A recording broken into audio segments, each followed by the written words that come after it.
লাইফের কি বাংলাদেশের জনগণ জানতে চায়? মানে ওর লাইফে মানে কি এমন জিনিস ঘটে যে ওটা বাংলাদেশের মানুষ জানার আগ্রহ নিয়ে বসে থাকে সারাদিন? আপনার এটা নিয়ে নিউজ করতে হইব। আসসালামু আলাইকুম সবাইকে।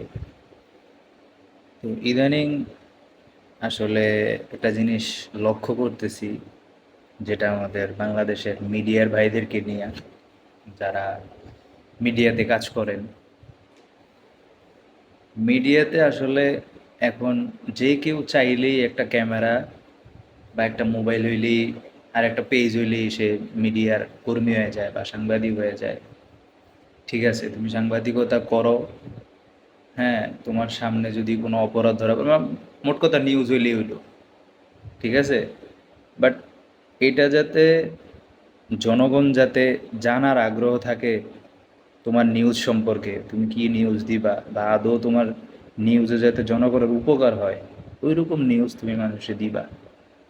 বাট বাংলাদেশের মিডিয়া কর্মী যারা মিডিয়াতে কাজ করে, তাদের কাজ হচ্ছে কি, আমি আপনাকে বলি।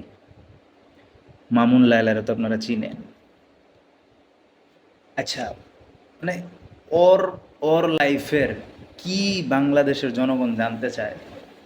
মানে ওর লাইফে মানে কি এমন জিনিস ঘটে যে ওটা বাংলাদেশের মানুষ জানার আগ্রহ নিয়ে বসে থাকে সারাদিন? আপনার এটা নিয়ে নিউজ করতে হইব।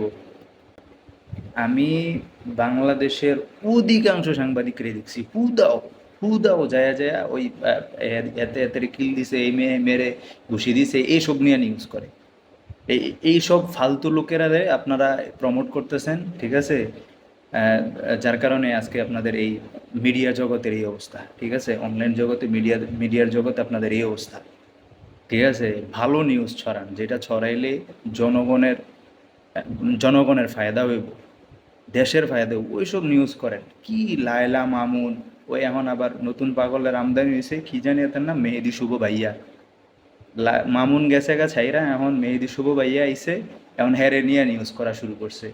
মানে যদি হ্যাঁ নে সেলুনে যদি এতে যদি 100 কর্মীরা দাওয়াত দেয় এদের সেলুনে উদ্বোধনী অনুষ্ঠানে, দেখা যাবো যে হ্যাঁ 200ই সাংবাদিক।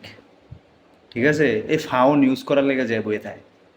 ভাই, ভালো নিউজ ছড়ান যেটাতে জনগণের ফায়দা হবে, হ্যাঁ, মানুষ কিছু জানবে দেশ সম্পর্কে, দেশের উন্নয়ন হবে, এরকম নিউজ করেন। ভাই হুদাই ফাও নিজেরও সময় নষ্ট করতেছেন, ঠিক আছে? নিউজ তো করতেছেন না, নিজেরও সময় নষ্ট করতেছেন।